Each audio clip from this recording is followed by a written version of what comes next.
पेशावर के किस्सा खानी बाजार की मस्जिद में होने वाले खुदकश धमाके में कीमती जानों के ज़िया पर अफसोस का इजहार करते हुए तहसील बार एसोसिएशन की तरफ से मजम्मती हड़ताल की गई। वकला ने अदालती बायकाट किया। तफसीलात जानते हैं बवाना से प्राइम न्यूज के नुमाइंदे मोहम्मद अफसर रोमाना से।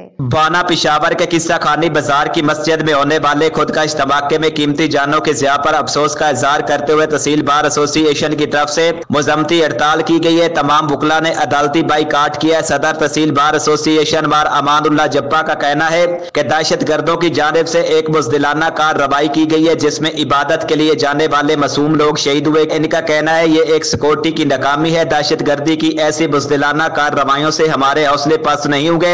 इस वजह से आज हमने हड़ताल की है। तमाम मुतासरा खानदानों के साथ इज़हार अफसोस करते हैं और हुकूमत वक्त से मुतालबा करते हैं इस वाक़े की शफाफ तहकीकात करवाकर जिम्मेदारान को कटहरे में लाया जाए और ऐसे वाक़यात की रोकथाम के लिए इक़दामात करें। बहुत शुक्रिया अफसर रोमाना तफसीलात से आगाह कर रहे थे।